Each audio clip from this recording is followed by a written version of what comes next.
हमारे भाई राजेश जून जी, हमारे श्री बलावत जी राजस्थान से हमारे बीच में, हमारी राजस्थान की विधायक पहुंची हैं, जयपुर ग्रामीण से पहली बार विधानसभा में चुन के पहुंची हैं, डॉक्टर शिखा बराला जी कांग्रेस पार्टी से। बहुत बहुत हम अपनी विधायक का सभी पिता तुल्य मेरे बुजुर्ग नौजवान साथी, मातृशक्ति, आज अपने आयनगर में इस कार्यक्रम में आपने भी मान सम्मान किया, मैं आप सबका बहुत बहुत धन्यवाद करता हूँ।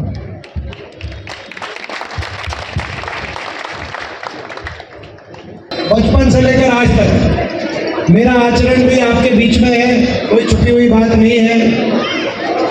मैं आप सबसे आज यही निवेदन करना चाहता हूँ कि अगर काम और आचरण की कसौटी पे आप तोलो और आपकी आत्मा ये गवाही दे कि आपका ये बेटा खरा उतरा है, तो आप मुझे अपना आशीर्वाद देना, मैं आपसे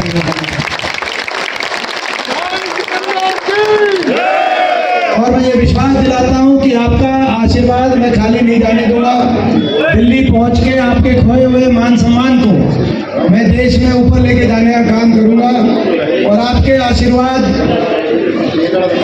से अपने इलाके के रुके हुए विकास कार्यों को भी आगे बढ़ाने का मैं प्रयत्न करूंगा। और आपका आशीर्वाद केवल दिल्ली तक एक सांसद भेजने का आशीर्वाद साबित नहीं होगा, आपका आशीर्वाद वाया दिल्ली चंडीगढ़ पहुंचेगा और बहुत जल्दी हरियाणा में आपकी सरकार बनाने का काम करेगा।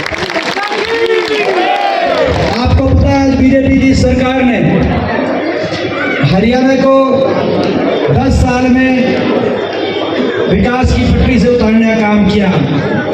कोई एक बड़ी परियोजना हमारे क्षेत्र में या पूरे प्रदेश में बीजेपी की सरकार नहीं ला पाई, खट्टर सरकार।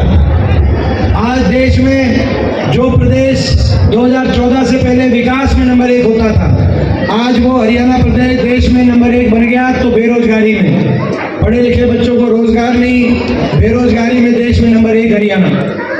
आज महंगाई की मार सबसे ज्यादा हरियाणा पे। आज नशे में बढ़ोतरी में नंबर 1 हरियाणा। दूध दही का खाना था ऐसा मेरा हरियाणा था, अब नशे में नंबर 1 हरियाणा हो गया। आज अपराध दर बढ़ गया। जो हमारी सरकार थी, आपको याद होगा, सरकार आते ही हुड्डा सरकार में 36 एनकाउंटर हुए और उस समय बिगड़ी हुई कानून व्यवस्था को सुधारने का काम किया गया। जितने गैंग माफिया और बदमाश थे उनको उस समय काबू किया गया और हरियाणा प्रदेश 10 साल तक अमन चैन से रहा। आज वही स्थिति हो गई जो 2004 से पहले थी। अपराध दर बढ़ गया, कानून व्यवस्था बिगड़ गई। पहले एक समय ऐसा था कि गैंग ऑपरेट करते थे 2004 से पहले, तब फिरौतियों की कॉल आती थी जेलों से। अब फर्क इतना है, गैंग बढ़ गए, अंडर एज शूटर गैंग के अंदर हावी हो गए।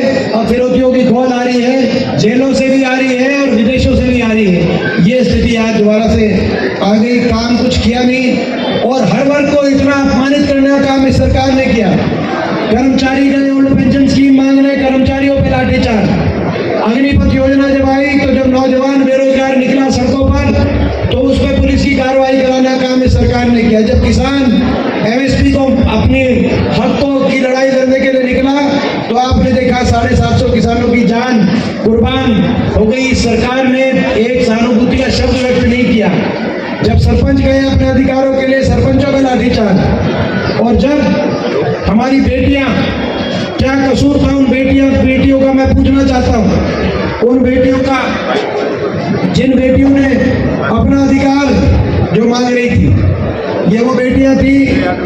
कल दिल्ली के एक कोर्ट ने कहा कि वो जो आरोपी भाजपा के सांसद ब्रिजभूषण, वो 5 बेटियों के साथ हर मौके पे गलत उन पे काम करते थे और चार्जशीट कोर्ट की एक अदालत में चार्जशीट। लेकिन क्यों उनके कहने से, मैं पूछना चाहता हूँ, क्यों उनके कहने से फिर एफआईआर दर्ज नहीं हुई? 5 महीने तक उनको दिल्ली में जंतर मंतर में बैठना पड़ा। दिल्ली की सड़कों पे देश की सरकार ने घसीट के देश के सामने ऐसा नजारा पेश किया। उन बेटियों का क्या कसूर था? क्या वो बीजेपी के सांसद हैं इसीलिए उनको छूट थी? क्या ये सत्ता का अहंकार नहीं है? वो उन बेटियों ने मेडल हमारे लिए जीत कर देश का नाम रोशन किया था। लेकिन जिस प्रदेश से वो आती थी, यहाँ के मुख्यमंत्री ने 3 शब्द नहीं कहे कि आपको न्याय मिलेगा, आप धैर्य रखिए। आज सुप्रीम कोर्ट के कहने के बाद आखिरकार एफआईआर दर्ज हुई। तो एफआईआर दर्ज नहीं कर रही थी सरकार। आपने देखा कितना घोर अन्याय एफआईआर भी दर्ज नहीं हो रही। सुप्रीम कोर्ट ने एफआईआर दर्ज कराई और आज कोर्ट कह रहा है कि जो आरोपी भाजपा के सांसद हैं उन्होंने इसका काम किया। तो हर वर्ग, कोई ऐसा वर्ग नहीं जिसको अपमानित इस सरकार ने ना किया हो। इसीलिए पूरे प्रदेश में बीजेपी के हर वर्ग नाराज हो गया, हर वर्ग परेशान हो गया और चारों तरफ हरियाणा में एक ही आवाज आ रही है, हरियाणा की ये बीजेपी की सरकार जा रही है, हुड्डा साहब के नेतृत्व में कांग्रेस पार्टी की सरकार आ रही है। पूरे हरियाणा प्रदेश में माहौल बन गया।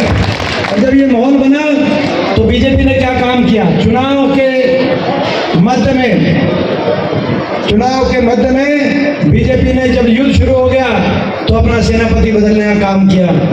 सारे हमारे एक सर्विसमैन बैठे हो, समझेंगे इस बात को। 10 साल तक जब मुख्यमंत्री थे, जब ज्यादा नाराजगी बन गई तो चुनाव के बीच में उनका चेहरा बदल दिया, नया मुख्यमंत्री बनाने का काम किया। मुख्यमंत्री बदल दिया, उप मुख्यमंत्री बदल दिया। मैं बीजेपी वालों को कहना चाहता हूँ, आप क्या मुख्यमंत्री उप मुख्यमंत्री बदलोगे? अब तो ये जनता है, जनता सरकार ही बदलने का काम करेगी। अब तो इलेक्शन शुरू हो गया है, अब आप क्या बदलोगे? और ये अल्पमत में सरकार आ चुकी है। अल्पमत में इन्होंने मुख्यमंत्री उप मुख्यमंत्री बेशक बदल लिया हो, लेकिन इनके काम नहीं बदले। आज लोगों के दिल में इनके प्रति जो नाराजगी है वो वहीं की वहीं टिकी हुई है। और यही कारण है हर रोज विधायक छिटक के बीजेपी से समर्थन वापस लेकर और कांग्रेस पार्टी में समर्थन दे रहे हैं। आपने देखा होगा 2 दिन पहले भी 3 भी भाजपा के विधायकों ने समर्थन अपना वापस लिया और रोहतक पहुंचकर हुड्डा साहब के हाथ में अपना समर्थन का पत्र देने का काम किया। आज इस सरकार के पास 42 विधायक बचे, केवल 42 विधायक। अल्पमत में सरकार है, कह रहे हैं 6 महीने से पहले अविश्वास प्रस्ताव नहीं ला सकती विपक्ष। 42 विधायकों की सरकार आज ये चला रहे हैं। चलो चुनाव है, 1 हफ्ते 10 दिन में वोटिंग पड़ जाएगी, मगर जिस दिन गिनती आएगी, जिस दिन नतीजा आएगा, उस दिन के अगले दिन कितने विधायक किस पाले में खड़े हैं, फिर कैसे सरकार ये चलाएंगे, मैं आपसे सवाल पूछना चाहता हूँ। तो आज बदलाव तय है, कांग्रेस पार्टी की सरकार आएगी हरियाणा के अंदर। आने वाले समय में बदलाव तय है और आते ही हम प्रयास करेंगे हरियाणा दोबारा खुशहाली की तरफ लौटे। सबसे पहला काम कांग्रेस पार्टी की सरकार बनते ही बड़े बुजुर्गों की देश में सर्वाधिक 6000 बुढ़ापा पेंशन करने का हम काम करेंगे। उसके साथ साथ जो हमारी माता बहन है, पहली तरह की योजना महालक्ष्मी योजना, ये 6000 तो अलग पेंशन। इसके अलावा जो हमारी घर की जो महिला, घर की जो माता बहन जो घर का काम काज संभालती है, पहली बार उनकी अलग से उसकी उम्र में कोई दिक्कत नहीं, कोई इतनी भी उम्र हो, कम हो ज्यादा हो, 8500 की उनकी पेंशन अलग से बनवाने का हम काम करेंगे ताकि महंगाई से बचत मिले। ये पहली तरह की योजना है महालक्ष्मी योजना। भाई मैं पूछना चाहता हूँ अपनी माता और बहनों से, ये महालक्ष्मी योजना अगर ये आपको ठीक लगती है तो एक बार हाथ खड़ा करके बताओ ये योजना ठीक लगती है। देखो ये माता बहनों ने प्रस्ताव पारित कर दिया, जल्दी 1-2 महीने की बात है आपकी महालक्ष्मी योजना लागू हो जाएगी। इसके साथ साथ दिल्ली के तर्ज पर और हिमाचल प्रदेश की कांग्रेस पार्टी की सरकार के तर्ज पर 300 यूनिट बिजली में राहत देने का हम काम करेंगे। ये भी हमारा संकल्प है ताकि महंगाई से राहत मिले, किसान को एमएसपी गारंटी, कर्मचारियों को ओल्ड पेंशन स्कीम और नौजवानों के लिए जो 2 लाख सरकारी पद बीजेपी ने समाप्त कर दिए, उन 2 लाख सरकारी पदों की पक्की भर्ती, जिसमें समयबद्ध और पारदर्शी रूप से नौजवानों को सरकारी नौकरी देते हुए रोजगार दिलवाने का काम करेंगे। और फौज के लिए ये जो सरकार लेके आई अग्निपथ योजना कच्ची भर्ती, ये फौज की कच्ची भर्ती अग्निपथ योजना जाएगी और फौज में पक्की भर्ती दोबारा से आएगी। ये मैं समझता हूँ कि हमारा ये संकल्प है। इन संकल्पों को लेकर आगे बढ़ेंगे। हरियाणा देश में दोबारा से खुशहाली, अमन चैन, शांति, खुशहाली, विकास का प्रतीक हरियाणा बने। और हमारा ये इलाका रोहतक लोकसभा क्षेत्र बहादुरगढ़, ये हमारा क्षेत्र जो कि दिल्ली के बिल्कुल नजदीक है। दिल्ली के एक तरफ नोएडा, एक तरफ गुड़गांव, दिल्ली के पूर्व में नोएडा, दक्षिण में गुड़गांव, तो पश्चिम में हम बैठे हैं। लेकिन सरकारें आई गई, लेकिन 2004 से पहले जब तक हुड्डा साहब के हाथ में कलम नहीं आई तब तक इस इलाके की किसी ने सुध नहीं दी। गुड़गांव और नोएडा आगे बढ़ते रहे, लेकिन हमारे क्षेत्र की तरफ किसी ने सुन नहीं ली। यहाँ पर जब राज आया, हुड्डा साहब के हाथ में कलम आई, तो इस इलाके को आगे बढ़ाने के लिए कदम उठाए। मैं एक ही उदाहरण देना चाहता हूँ। आपको याद होगा दिल्ली मेट्रो, ये मुंडका से आगे दिल्ली सरकार ने और भारत सरकार ने कह दिया था कि मुंडका से आगे नॉर्म पूरे नहीं है, तो हुड्डा साहब के हाथ में कलम थी। मैंने जब जाके आगे किया तो हुड्डा साहब ने लिख के दे दिया कि मुंडका से आगे टिकरी तक दिल्ली के अंदर का मेट्रो का भी पूरा पैसा हरियाणा सरकार देगी, लेकिन बहादुरगढ़ मेट्रो आनी चाहिए।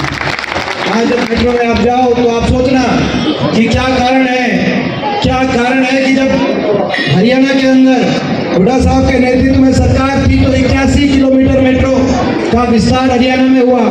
गुड़गांव, फरीदाबाद, बल्लभगढ़ और बहादुरगढ़ को जोड़ा गया। और क्या कारण है कि 10 साल से एक खंभा मेट्रो का भी आगे बढ़ाने का काम। एक खंभा, मैं नहीं कहता 81 किलोमीटर, लेकिन एक खंभा तो आगे। अब मेट्रो नोएडा से ग्रेटर नोएडा तक पहुंच गई, RRTS मेट्रो मेरठ तक, गाजियाबाद से मेरठ तक पहुंच गई। लेकिन हमारी मेट्रो बहादुरगढ़ में साकोल तक, जहाँ पे दीपेंद्र मंजूर करा के गया था, साकोल पे ही आखिरी खंभा। 10 साल छोटा समय नहीं होता, मगर किसको लाना दें। खट्टर साहब तो 10 साल में आए, एक बार बहादुरगढ़ में एक दिन आए, दूसरे दिन तो आए ही नहीं।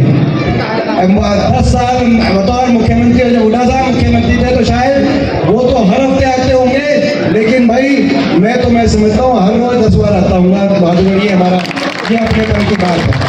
तो ये मौका है, ये लड़ाई है देश में,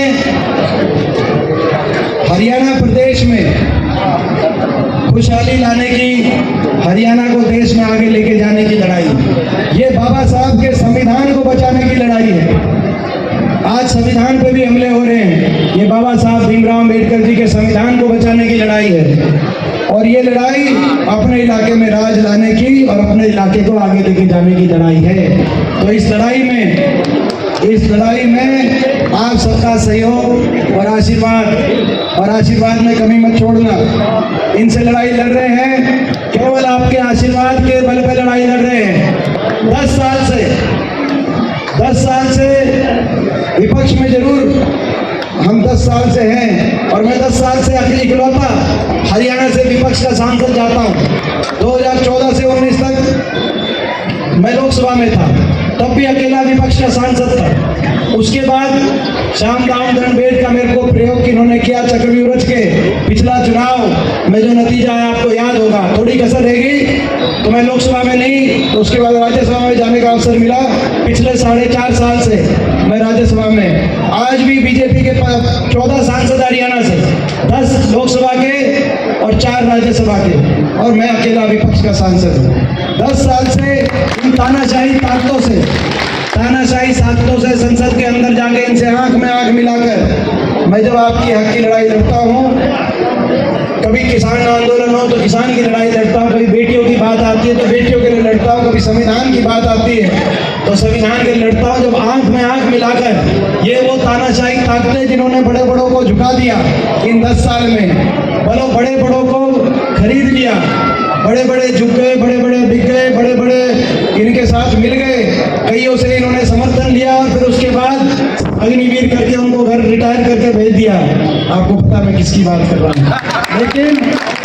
लेकिन आपका ये बेटा 10 साल तक ईमानदारी से आपके लिए जहाँ जरूरत हुई खड़ा रहा, आपके लिए अड़ा रहा। मैं आपके लिए लड़ता हूँ, इसीलिए इनके लड़ता हूँ और इसीलिए ये निशाने मुझे लेते हैं। मैं पूछना चाहता हूँ, मैं आपके लिए खड़ा रहा था, अब मौका आएगा तो आप भी खड़े रहोगे, तो एक बार हाथ उठाकर बताओ आप सब मेरे लिए खड़े रहोगे। क्योंकि इस लड़ाई में मेरे पास आपके आशीर्वाद के अलावा कुछ नहीं। इनके पास 2 सरकारें दिल्ली और चंडीगढ़ में, इनके पास मीडिया का भी बल है, इनके पास सत्ता का भी बल है, इनके पास सरकारी तंत्र का भी बल है, मगर मेरे पास लड़ने के लिए आपका आशीर्वाद है, उसमें कमी तो नहीं छोड़ोगे। अब की बार 30,000 वोट तो जाके लगे, बताओ भाई, कमी तो नहीं छोड़ोगे। मैं इसीलिए कह रहा हूँ, एक बार रणसिंह जी, मैं इसीलिए कह रहा हूँ, मुझे बहुत उम्मीद है बहादुरगढ़ से, मुझे बहुत उम्मीद है बहादुरगढ़ से। मैं चाहता हूँ इस बार भाई बहादुरगढ़ से हम अच्छी वोटों से जीत के एक इतिहास बने। इस बार बहादुरगढ़ शहर से हम जीते, ये हमारा संकल्प है। तो ये भाई इस संकल्प के लिए आप सबको लगना पड़ेगा अपने वार्ड से पूरे बहादुरगढ़ में। ये इलेक्शन खुद का इलेक्शन मान के संभालना पड़ेगा। तो भाई ये मैं पूछना चाहता हूँ आपको जिम्मेदारी देते हुए मैं निश्चिंत होके निफराम होके बेचिंता आगे जाऊं। भाई ये इलेक्शन अपना इलेक्शन मान के संभालोगे भाई, सारे बताओ। मैं बहुत बहुत धन्यवाद करता हूँ।